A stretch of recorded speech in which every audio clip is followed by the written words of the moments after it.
So this is the passport control, issuing of visas, and if you're on your way to Berlin, you'd probably just go on your way. If you weren't, you'd have to stop somewhere around here for the next stage of the fun and games.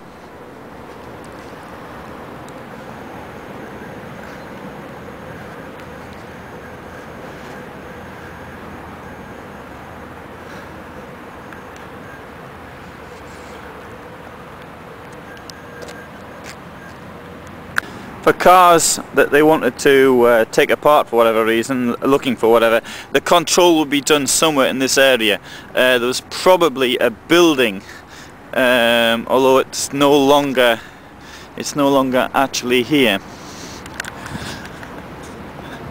The other normal customs control as such would take place in this building on my left, and that's one of the buildings I recall from the time. So here we have a garage which was used for controlling cars coming into East Germany and maybe in transit into other countries. This was built in the winter of 1971-1972. Strangely enough, the only time I was actually controlled like this was in 1992, and that was on the Polish-Belarusian border. Everybody had to drive over something like this, and they searched underneath it just in case you were trying to smuggle somebody into Belarus or something, I suppose. We have here also an exhibition of equipment that was actually used. Now we have here a copy of a book which was used by the East German authorities to help them search for things. So these are the places in a Volkswagen camper van where you might have to be able to hide people or other things. And some of this seems very detailed. I would never really thought this possible. It could be so detailed. Much bigger than the car manual itself. I mean, just looking here, we have something on the Volkswagen Golf, and how many pages there are. Amazing. Here we have something really amazing, how people were thought they could actually escape. There's a Opel Capitan, place to hide in a Chevrolet, place to hide again Opel Capitan at other positions, and a BMW V800.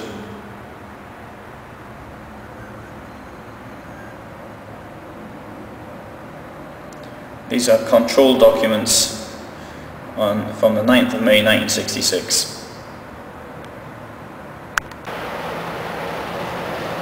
Oh, I see somebody here with a Trabant.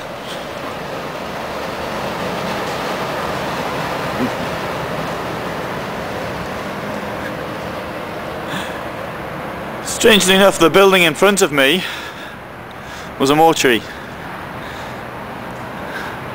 It's quite big for a mortuary, and one may question the requirement for a mortuary in a place like this. No doubt they had their reasons. The official reason for the mortuary on this site, it was a place where the bodies of East German citizens who had died abroad could be kept, bearing in mind that only people over 65 were actually allowed to leave. There can't have been all that many people wanting to be buried in the East, I would have thought.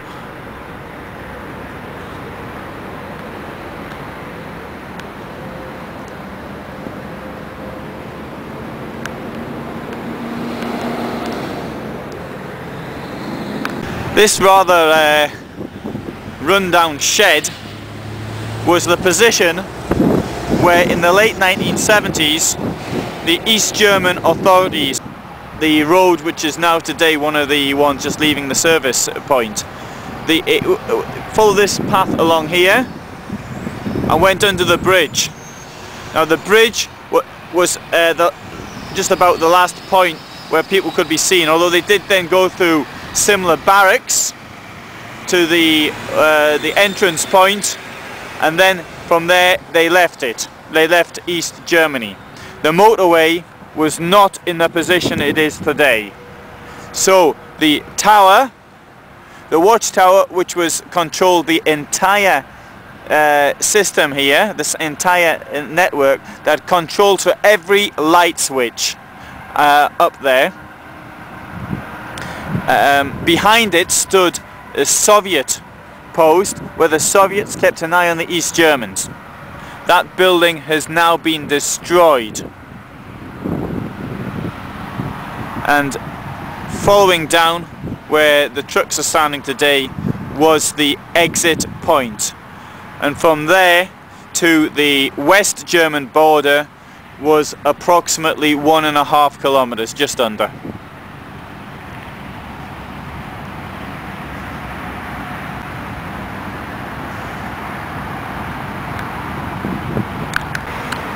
This today is what's left of the road leaving East Germany. The concrete blocks, which typified Nazi engineering, then East German engineering, rather than the tarmac that was used elsewhere. In front of me stands a rolling piece of metal. These were used to stop people escaping. There was 4 of these at Marienborn, and that thing there could stop a truck weighing 50 tons travelling at 80 kilometers an hour.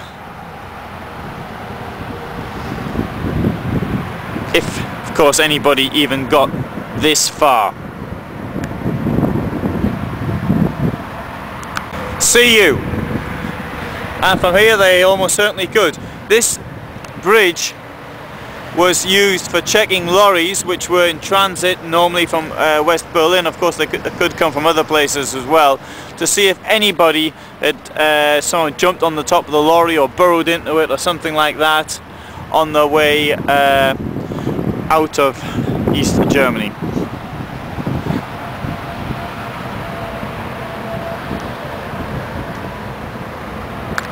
Now this rather ramshackle shed in 1978 was used to test what was called a gamma gun, which had a low emission dose of caesium-137, and it was used to check cars and lorries for hidden persons or goods which were leaving the German Democratic Republic.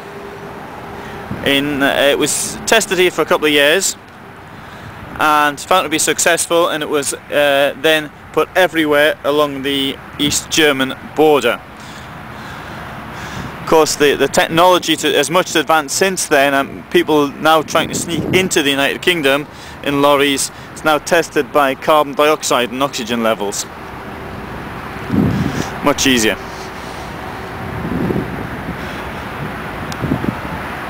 The building in front housed the bank, and you had to change your money into East German marks. You weren't allowed to take East German marks out of the country nor bring them in. The rate of exchange was fixed at 1-to-1. I remember in 1984, I think it was, I tried to pay for something using East German marks. I tried to pay for my visa and it was refused. Having said that, nothing happened to me. It was rather stupid on my part when I think about it. Now, I got back to went to the East German embassy and complained, and the woman rather nicely said to me, "You know, you shouldn't have had East German marks in the first place, should you?" Anyway, nothing happened to me. I could have, theoretically, I could have got a prison sentence for that.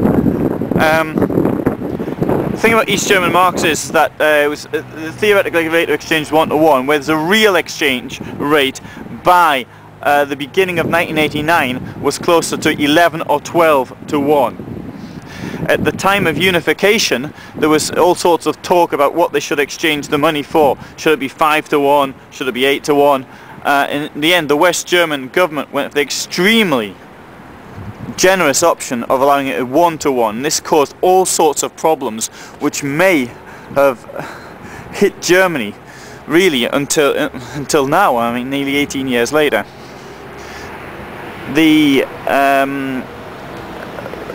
Were people who made a lot of money though out of this. I can recall the exchange rate slipping to 5 or 6-to-1 because people realised what was going to happen and they started to buy East German currency.